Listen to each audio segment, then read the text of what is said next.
tekerine taşlayanların podcast'i Gravel Diggers Podcast başlıyor. Okay, so welcome guys. Welcome to the next episode of the Gravel Diggers Podcast. Today I'm with Bura again. Hey Bura, welcome. Hi. So today we have a very precious guest today with us. We have James Mark Hayden. Hello, James. First of all, I'd like to thank you about accepting our invitation to be our guest today. We are really glad to have you here. So welcome. It's a pleasure. How are you doing? It's all good. It's all good. We're doing fine. How are you doing? I'm doing really well, thank you. Okay. Could you give us a simple introduction for yourself to whom are listening us that don't know you well, actually? Yes, my name is James Mark Hayden. I'm 30 years old. I now live in Catalonia in Spain, but I'm from the UK. I emigrated for the warm weather. I love riding bikes. I love riding my bike over long distances through the toughest of terrains, and I've made a name for myself as an ultra-endurance cyclist. And I'm having the time of my life, yeah. Perfect.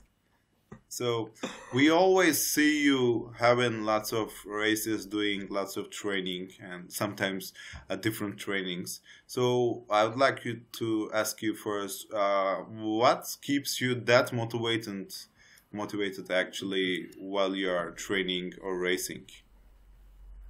Yeah, it's a good question. I think we need to separate training and racing because the answers are different. For training, I think the important thing is longevity. So rather than just sort of training hard all the time or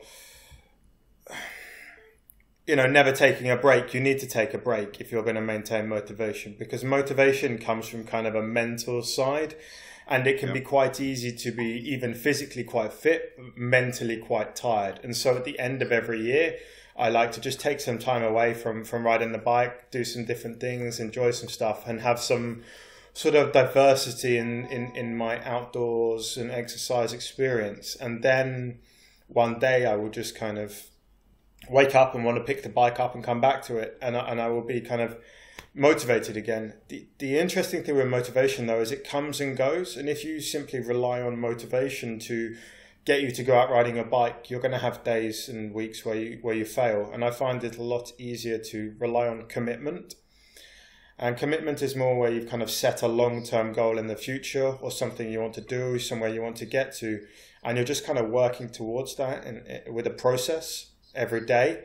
And some days you might not feel like you really want to ride the bike or motivated to go to the gym or do these things. But if you look at your long-term goal and where you want to be, you can see how doing what you need to do in that day fits into the picture of getting to where you want to be in the future.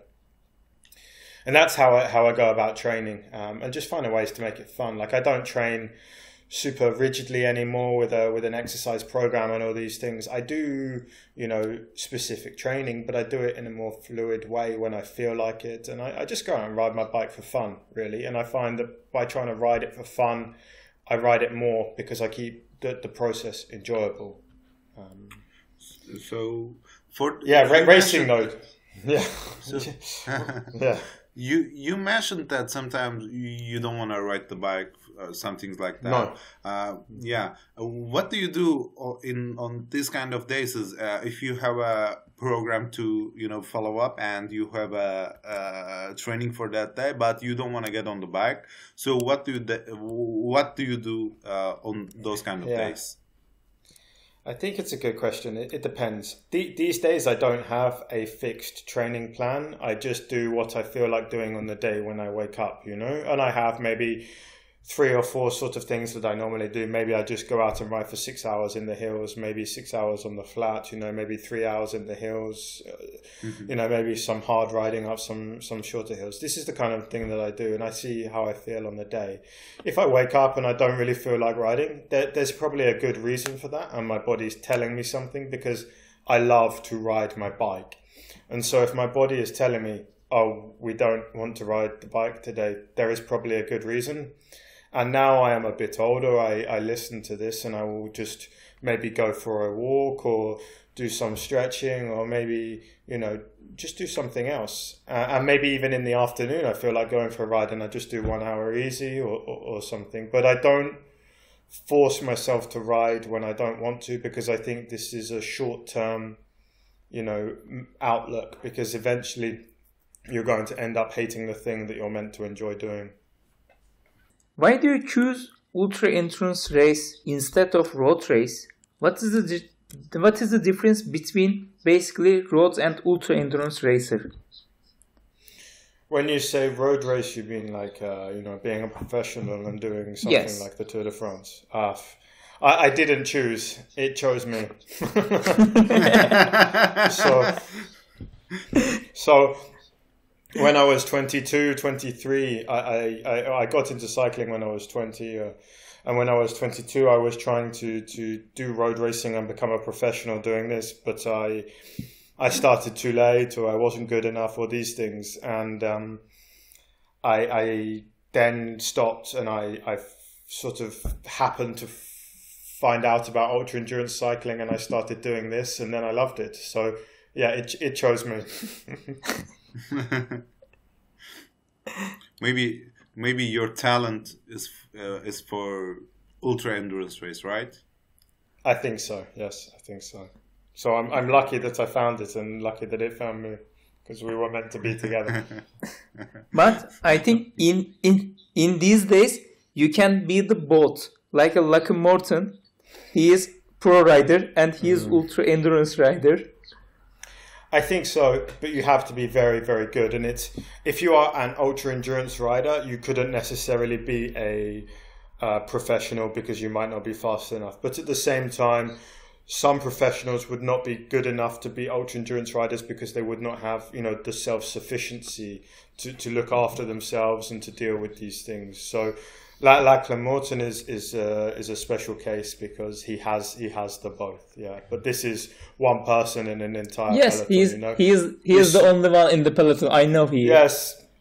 Laurens ten Dam came to further a year and a half ago and raced this, and he did well. And there was another person that came to Badlands, a couple of ex-professionals that came to Badlands the other year, and they did well. But no one is as good as Lachlan at the moment, so he's special. But also the mountain bike racer in the US, Kurt Refschneider, who now does ultra endurance and is one of the best. He used to be a sort of mountain bike cyclocross professional, so he transitioned. Yeah, we see that from the peloton. Actually, the pros who are retired started to doing ultra endurance races or gravel races. Actually, yes, more gravel than ultra endurance, but some of them are brave enough to do ultra endurance. So we see that you're riding in a really beautiful landscapes. So actually, how do you plan your routes for training, or not, or actually, and for your races?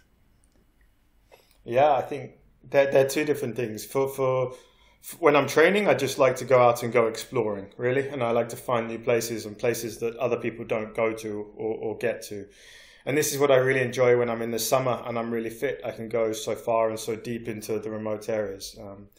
I'm in Girona and Catalonia in Spain at the moment, and it is an amazing place to ride your bike. But what I normally do is I go out riding and exploring, and then I get back home and I go on to ride with GPS and I look at where I rode, and then I think about other little paths that come off it, and I look at the map and sort of think, oh, maybe I could have gone left here, and then I could go this way, and that might bring me out here, and this can't be cool. And when you start to go out into an area and explore, you can, rather than just see it on a map, you can feel the landscape inside of you, because it's only when you're there with your feet on the ground that the terrain, you can feel it, and then you start to understand how you might be able to ride through this area and explore it in a good way on a bike. So for races, for example, just to be an example for races like Transcontinental race, the routing is I guess, the important part as the training. So how do you plan your routes for racing? Yeah, I mean, I think they are both almost equally important. You know, you can be as fit as you want, but if you don't have a good route, then you're going to get lost and lose hours and hours of time. Yeah. So people should invest less time in fitness and more time in their route. I used to spend in the region of like 100 hours, maybe 150 hours on a route for the event, which is a lot of time. Yes. But I knew that when I started the race, my route was perfect. You know, I downloaded it from Ride with GPS, I put it onto my device, and I knew it was perfect, and I could just follow it. And so, yeah, I used Ride with GPS, and I would just go over the map. I would go on Street View, I would go on Satellite View to look at what the surface looked like. I would kind of message people that made routes in that area to ask them what roads might be best to travel on, maybe what I shouldn't travel on. Did they have recommendations? What the surfaces might be like? You can go on YouTube, and especially for in the Balkans or down into Turkey, you can start to see lots of videos on YouTube of certain roads. You know, people go in their 4x4s driving, and you can see. So I think you have to think outside of the box a little bit on how you can get information from different sources, and including local people on the areas, because no one knows better than locals. And if you can use a service like Ride with GPS to search for routes in that area, you can start to connect with these people. Do you train mentally?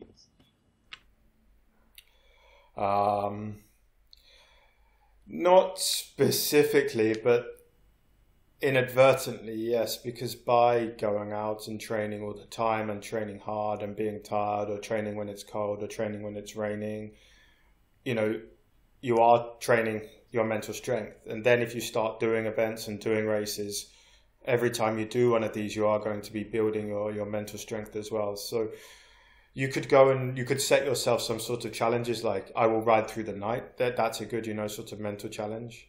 And you can do these things to start building that experience and that mental strength, yes. So, yeah, inadvertently I do. And I do try and find some challenges that will help me build mental strength as well. But the more events you can do, the better. Yeah, exactly. Because it's doing an event is like real experience. You can make up, you know, little challenges and these things, but nothing will compare to an event. You know, it might be 30 or 40% of an event, but when you're 6 days into an event, that's when you're really going to start to find out who you are and perhaps build that strength. Yeah. Also, when you do, you know, the physical training by yourself, you always push your limits. You know your limits, and then you know what to do when you crash actually mentally, right? When I'm training, I generally don't really train very hard, because I want to, and I like to ride my bike a lot. So I just go out and ride around reasonably, not easy, but reasonably easy. And I think over time, just accumulating a lot of volume is really quite good. I don't, you know, get on, you know, I don't train really hard every day. No, you know, I won't feel my heart rate really high every day, not at all, because I would burn out and exhaust myself so quickly. So I just try and accumulate a lot of volume. Oh, okay, I got it. So a different question for you. I guess I read it in an interview or some YouTube video that you were saying while you do the racing, you were saying that when I go to the hotel, everything is ready. Things are going to eat, and that I'm taking shower, etc. So you say when I get into the hotel, I'm being in the bed in 5 minutes with shower, eating, and I'll be in sleep like in 5 minutes. Is that correct? If that is correct, so how do you do that? Magic and money. So now he's going to say that. I can't say that. That's the secret, dude. No, so I think it's about being prepared, you know. So we're talking about when I used to race Transcontinental mostly, and you know, in the middle of the afternoon, I'd sort of do the maths in my head and work out where I might be around maybe, you know, 11 o'clock to 1 a.m. or something like this. I'd then go on a website where you can look for hotels, and I'd find something in that region, and then I'd call them up before I booked a room, and I'd say, you know, I'm cycling, I'm going to arrive late, you know, I'm really hungry, can you prepare some food for me? You know, I'm going to leave kind of early-ish, can you prepare a bit of food for that as well? You know, I'm really hungry, please, I need some food, you know. And then they normally go, and you say, look, I'm happy to pay, just you know, charge it to my room, you know, what was the price? Oh, this is fine, you know. And I think maybe 9 out of 10 times people would be very good about this, and you know, I turn up and there's a feast, you know, and it's you just have to ask people really, and generally most people are kind and helpful, and yes, some of them want your money, but you know, that's fair because you're asking them to go out of their way. And if you explain the situation, you know, don't get into the details of what I'm doing the Transcontinental and I'm more, you know, because it's a waste of time. But if you just say, oh, I'm cycling. And when they say, where have you cycled from? Maybe pick a town that's 100 kilometers away because it sounds reasonable to them. And they'll go, oh, this is so far, 100 kilometers. I can't believe it. You know, because I learned early on it's not worth trying to explain that you cycled all the way from Belgium because they won't believe you, and then you'll spend 10 minutes trying to convince them, and it's a waste of time. So 100 kilometers is good. Okay, that's a good trick. So just ask nicely, please and thank you. You know, please and thank you. A quote from Christoph, who was saying that if you don't fall asleep in like 10 seconds, you're not tired enough. When you get into the bed while racing, do you really sleep in that short time? Yeah, after a couple of days, most of the time you could fall asleep that quickly. Occasionally not, but most of the time you could probably fall asleep that quickly, Yeah. Okay, perfect. And the other side, there is also off-road ultra endurance races like Silk Road and the Atlas Mountain Race. Why do you race off-road? Oh, yeah, big more question. Adventure, huh? Yeah, it is definitely more of an adventure. I find it more fun. It's more challenging, it's harder, you know, riding off-road, it's very tiring on the body, so it's more physically demanding. So it is a lot harder. The places that you get to are just incredible. You can get to places that you can't get to on a tarmac road, and and then the answer is that you're not on a tarmac road, so there are no cars, and so you're in nature, and you're, you know, probably safer as well, and you're having a more pure experience because it's you and your bike in the middle of nowhere and there's no one around you and you're just in nature, and it's just inside of you. Whereas when you're riding on the tarmac, you're in civilization always, and you're where you are because it's become kind of civilized, and it's just not quite as deep an experience in my opinion. Okay, so that was that's a good part. But do you think that there is a huge difference between racing on road and off road? Yes, it's like two different sports. So what do you think is the main differences for those kind of races? Yeah.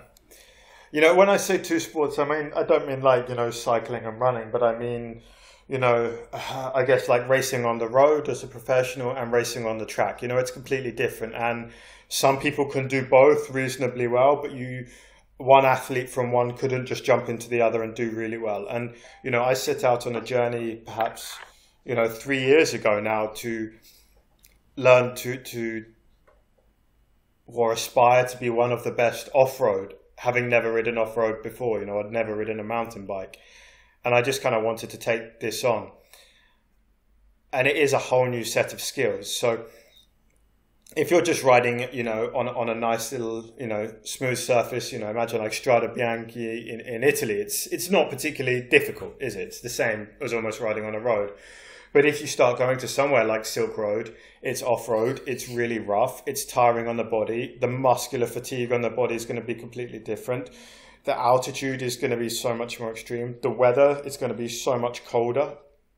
You're going to have to deal with a lot more extreme conditions. Then you've got to think about resupply and finding food, managing your food. You know, you can't just stop at a petrol station every 4 hours and buy a nice cold Fanta and ice cream, can you? You know, it doesn't exist. You know, if you're lucky, you'll just avoid getting food poisoning and might get food every 2 days. And it's going to be minus 15 degrees and snowing. We've all seen the photos from this year. It's chalk and cheese. You know, perhaps it's a bit like, I don't know anything about climbing, but I really don't do it, but I enjoy watching you know, stories of climbing mountains. But maybe it's like scaling, you know, climbing in an indoor gym versus climbing some Himalayan peak. You know, it's two different things really. And yes, some people can step from one to the other and be quite good, but I think they're the kind of outliers. Generally, you're going to find it quite hard. And it is a hell of a lot harder racing off-road now. You know, you can finish, you look at some of these people racing on-road events, and they can do one event and then shortly after do another event and then another event. The fatigue that you get just isn't on the same level. You do an off-road event and you're fucked for quite a long time, because it takes it out of your body in such a more visceral way. It's, yeah. I read the books of the Silk Road Mountain Race. There was a sentence, checkpoint, I don't know, 5. There can be food, but if you are a last rider, maybe there is no food. There is no certain. It's not certain. Yeah. Nothing is certain in Silk Road Mountain Race. The only thing that's certain in Silk Road Mountain Race is that nothing is certain. Everything can happen, huh? Yeah. Be 100% self-reliant and you'll be okay. Can you tell us about more about Silk Road Mountain Race? Yeah. It's Words do not do it justice. You know, it is an adventure beyond imagination, and it's not an endeavor to be taken lightly. But if you can work towards being able to go there and participate in a way that you can meaningfully expect to finish, then you will go on the journey of a lifetime. I don't know. Words just don't do it justice. It's incredible. Yeah. So you think watch the film. Watch the film. The video. It's magical. You know. Yeah, we watched the whole films. Yeah. So you think that is it safe to ride in a race like Silk Road Mountain Race? Because I know that you had a bad experience in the mountain. Oh yeah. I had a bad experience, but you know, I went back this year. It didn't stop me. You know, I think shit happens sometimes, and you can't let these things taint everything. And you know, I had one bad experience, but while I was there, I had 100 amazing experiences with kind people and hospitality. So no, it doesn't taint anything at all. Yeah, I think it's fine. I went again and I will go again, so yeah. Just bad luck. Yeah, sometimes shit happens actually, huh? Yeah. So and also this year it was a bad luck. Oh fuck, this year was a disaster. Yeah, this year was a disaster. I went to Kyrgyzstan and then I was all ready, everything. The night before the race, I get a text message from someone, and because we all had to do a COVID test the day before the race, which is super sensible, Mm-hmm. And someone that I had come into contact with the days before had returned a positive test. And then I was left with this decision that's impossible, do I, because it takes maybe 3 to 5 and up to 14 days to become positive after meeting someone that had COVID. And, I had a negative test, but maybe I was going to become positive in a couple of days. I did not know. And I could not take the risk for selfishly myself, because I did not want to become positive when putting myself through one of the most demanding things that I can imagine, because it ravages your immune system and body doing this event. And then secondly, if I became positive, how many people in Kyrgyzstan that live in these villages and, am I going to come into contact with, maybe I could avoid everyone, but maybe I wouldn't be able to. And I just felt like it was a selfish risk to take for me to participate. Yeah. And it was a hard decision, but it was also an easy decision because there was no alternative from the one I made. Yeah, that was a bad luck. So hope it won't happen again, and I hope we get rid of this COVID shit. In English, we have an expression: third time is the charm. Or third time lucky. So I have been to Kyrgyzstan twice now and had a fucking terrible time. So I think I am to third time lucky. Yeah, third time will be your time, okay? Yeah, third time my time. I like that. I like that. That will be my slogan. Yeah. So let's talk about some technical stuff. I will start with the power meter, the power meter thing. Actually, you already mentioned that I'm not doing strictly training sometimes. While you do you use power meter, and do you use the power meter while you are racing? For example, you go by your watts maybe on the road on the race.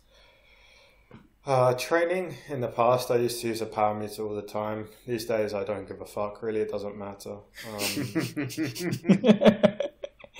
Okay, every winner that we record podcasts with, the saying the same shit. Yeah, so don't get me wrong. In the past, it was useful and it helped me to learn some things and understand. But these days, I could tell you exactly what power I am making without looking, so it doesn't matter. And when you're racing, your granny is making more power than you are, so it doesn't matter.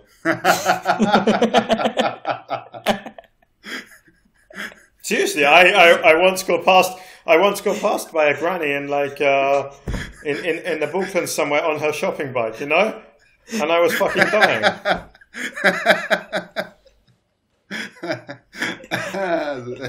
But I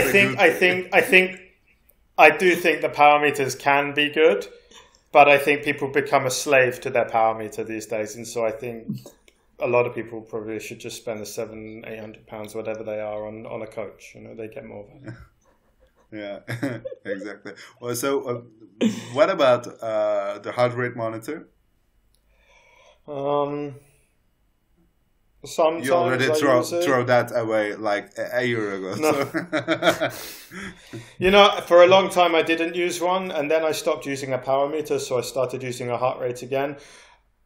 Just more so like that. If I wanted to, I could look back at some workouts and see how I felt in the past. But I forget to put it on every once or twice a week, and because I just don't, I forget. So it doesn't really matter, I don't track these things so much anymore because it's not what I enjoy. And I found in the past that if I tracked this stuff, I became very obsessed with it, and I spent too much time looking at it, and I cared too much, and then I trained too hard and these things. So I think I have to take a more relaxed approach with this stuff, and I hope that I will be better for that. So it's an experiment. But, I do this for fun, and I think, I'm at the top of my game, and I do this for fun. I think everyone else is probably doing this for fun, and, just needs to remember that sometimes that it's for fun. And if you want to have a power meter and a heart rate and track all this stuff, and it's fun doing that, then that's cool. But if it's becoming not fun anymore, just maybe ask yourself some questions, It's fun. It should be fun. Every winner says the same thing. Yeah. Maybe it's because it's a position of privilege. Now I've won it, I can have fun. I don't know. Or maybe it's I'm trying to get everyone else to be bad so that they don't win.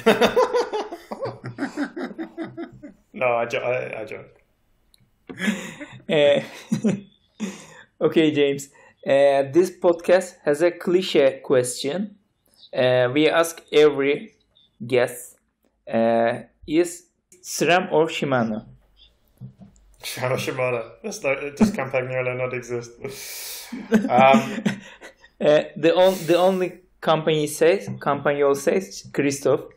Yeah, Christoph. Yeah, Christoph likes Campagnolo. I ride Shimano. I've ridden SRAM in the past. I actually rode Campagnolo for a little bit, but these days I ride Shimano on my mountain bike. Yeah, that's upsetting for me because I'm I'm the SRAM distributor, and I like SRAM. So I'll just. But I think in 2022, 2023 we have to be not too fussy with our group sets, and we ride whatever is in stock. Yeah, so maybe people will be riding Campagnolo. Yeah, I guess they'll have stock. Yeah. So basically, what's the main reason that you choose Shimano as your group set? Yeah, that's a good question. Because you never tried SRAM before. No, I used SRAM. I used SRAM for 1 year. Okay. Racing for 1 year. I used Shimano because a bike I then got given came with Shimano with the XTR 12 speed, and I just really liked it. It's a top range group set, and it's really good. It never let me down, and I'm pretty confident in it now. So yeah, it works. Shimano have given me some product for the last couple of years, and this has been helpful. So yeah, it works.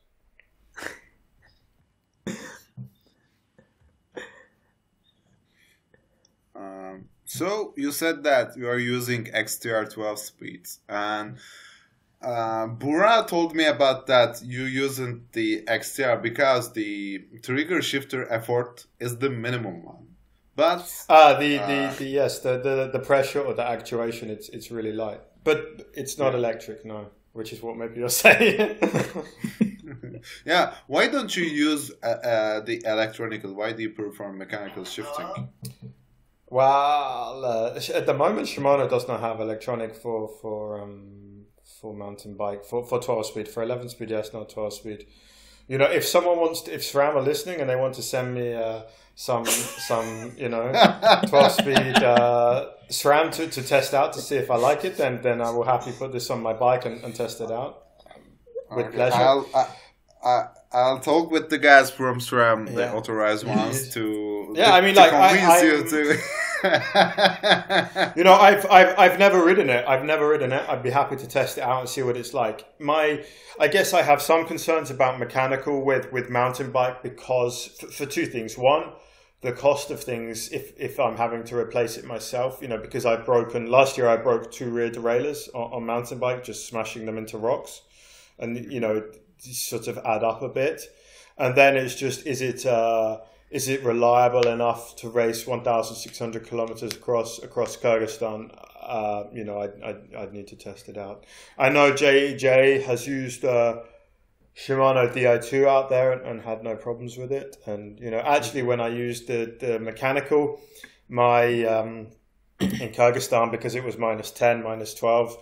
My rear derailleur froze because it was wet, and then I had to pee on it to warm it back up so that I could get it shifting again. So I don't know. Is the waterproofing good enough to let me pee on it so that if it stops working because it gets frozen? You can it's waterproof, but I'm not sure about if it is pee-proof. Pee-proof. We can see. But yeah, I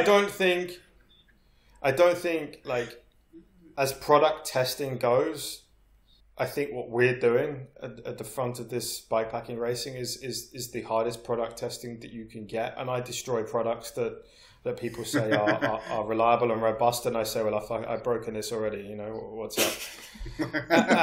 and maybe some people are scared to give me products, but yeah, I'd be happy to try and break anything. And if I can't break it, then it's a damn good product. Yeah. So if you see me riding and racing something, I trust it 100%. Oh yeah. That was a perfect answer. Thank you.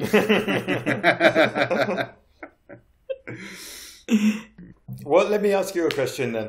Well, yeah. I was going to say that. Do you have anything for us? Yeah, it'd be cool to hear. It'd be cool for me to hear, and perhaps some people listening that maybe aren't from Turkey and in the scene locally. What the gravel scene and what things are like there. What's it like in Istanbul? It's like mountain biking. Yeah. Yeah. It is not like the photos in the Instagram perfect gravel in Girona. No. But are people getting into gravel? Because it's such a busy place. And is it becoming more popular? Yes, it's getting more popular. That's cool. That's good. Yeah, so we are trying to actually encourage people to do gravel rides. So we have this little community that we do some social rides, and people are joining us. But the main issue about that is to do gravel rides.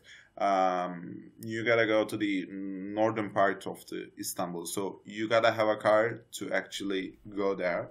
So really? that's the main part. You cannot just start from your home and cycle like 10 kilometers to come to the gravel side and then have 100k in the gravel and then come back to home. There isn't anything like that in Istanbul, so that's the main problem that we have. How far would you have to cycle from your home to kind of get to the off-road riding? We might say 50 or 60k, I guess, with 1,000 climbing. One way is 50k.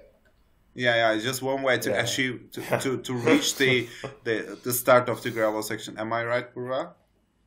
Yes, you are right. Yeah, that's a long ride. For me it is 2 kilometers. Oh. Because he's living almost outside of the Istanbul. Good. And both sides I am very lucky, I think, for the gravel and my mountain biking. And also I am starting social rides near to my home. And Good. Everybody comes to my home near with the cars. I'm just riding 2 kilometers. I'm at the beginning of the ride. This is perfect. they hate you. That's cool. That's good. I'm glad.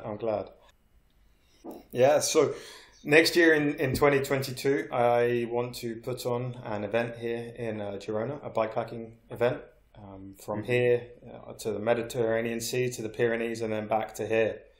And it's going to be pretty cool. So how was the route? Any general information about that? Yeah, it's kind of a mix between gravel and it's not like mountain bike, but it's kind of, beyond gravel. There will be some pushing and things because to get to the most amazing places, you kind of don't have the best paths all the time. So a little bit of technical skill will help you a little bit for sure. It's going to be 850 kilometers. The route looks about that at the moment. I might need to adjust a few things with about 28,000 meters of climbing. Wow. 28,000 of climbing. Yeah, it's not flat here. Yeah. I guess there isn't any flat.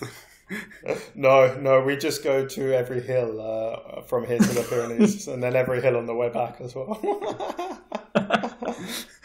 So your reason is to do that to kill some people, I guess, huh? No, so they can see the good views from the top of the hill. This is where the best view is. If you want the good view, you have to earn it, and you have to go up the hill. To see some view, you gotta die first. No, it's not that hard. It's a tough route, but it's I don't know. I've done it. It's possible. If you say that is hard, what is tough for you? This is a good question, isn't it?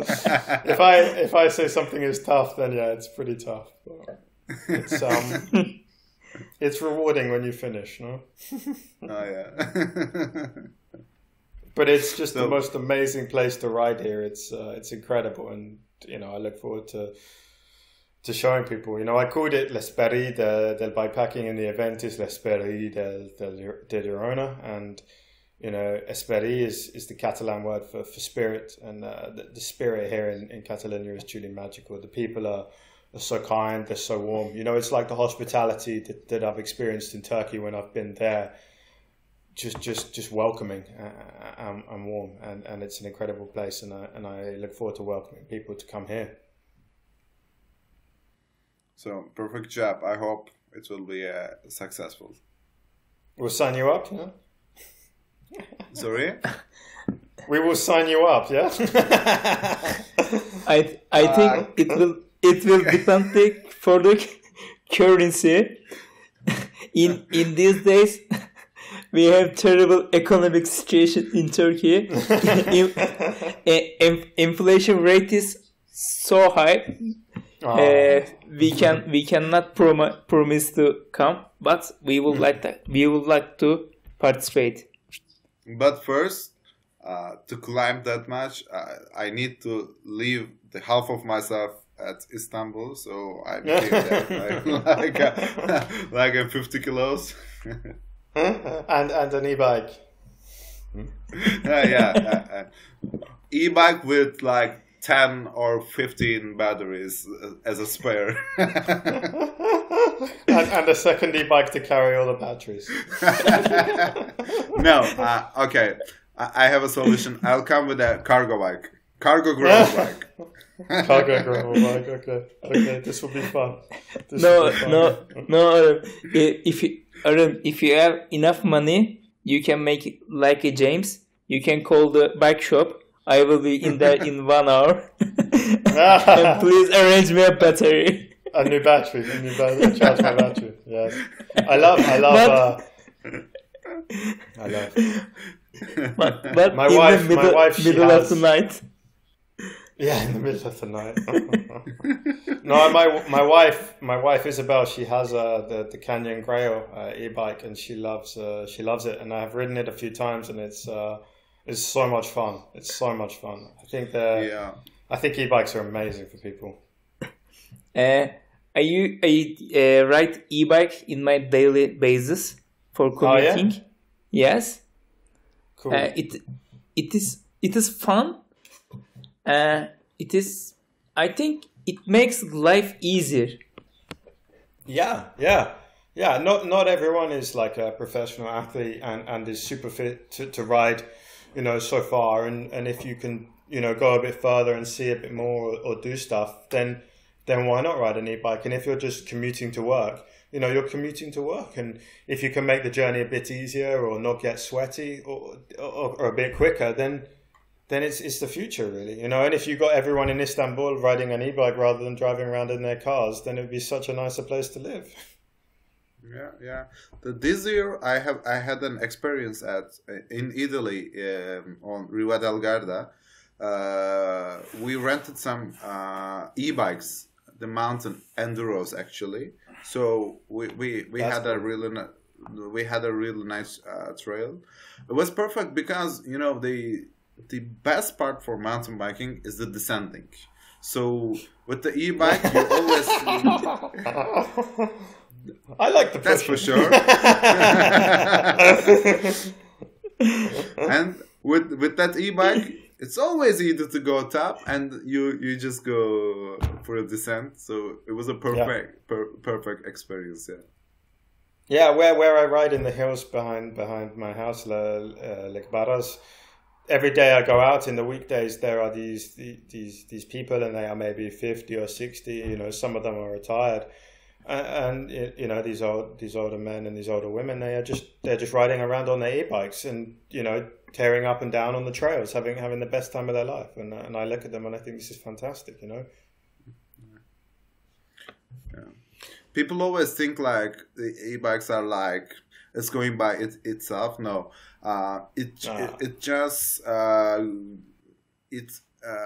expands your limits. You still cycle, you still put some effort on the bike, but if your limit is there like 10 points, it makes you 50 points. So you are more free, and you are still doing some training. That's it. Expand your limits. I like how you put that. Expand. We have good mottos today from here. Like third will be yours, and expand your limits. Expand your limits. That's good. I like it. Yeah. Cool.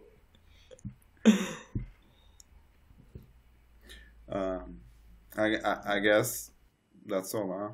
Anything else you have for us? No. I like it. It's a nice way to end. I think I have a last question. Okay.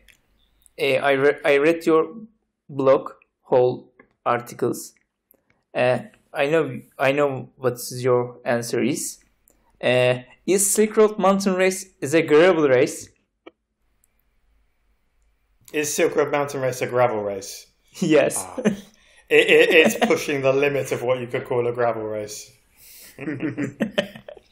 If you turn up on anything less than probably a hardtail mountain bike, you're going to be in for a rough ride, yeah. But people are keep pushing the boundaries with the gravel bikes. They are coming with the gravel bikes every year. You mean people coming to Silk Road, or you mean companies making a gravel bike? No, coming to Silk Road every year with the gravel bikes. Yeah. I don't know. Maybe they don't read my blog. I don't know. If what you have is a gravel bike and you can't afford a hardtail, then 100% take the gravel bike. It will be fine. You will get around. Jenny Tuff finished the first edition on her gravel bike with 40C tires, and so it's perfectly doable. But I think it's more comfortable, more enjoyable on something that makes your life a bit easier. Yeah, and it's already fucking hard, so why make your life fucking harder? So, thank you guys once again. It was a lovely and perfect conversation. So we were planning to do it like 2 or 3 months. So it really took a while to do this session actually. So once again, thank you, James, for coming as our guest to be here. I hope we can meet face to face one day. I hope so. Maybe I will come back to Istanbul. Maybe we'll put on a gravel event and I can come and ride. Yeah, just let us know if you're in Istanbul and be our guests. Cool. Thank you Thank you for having me. Yeah, we thank you too. So everyone is who is listening, we thank you too also. So have a nice day. Bye bye.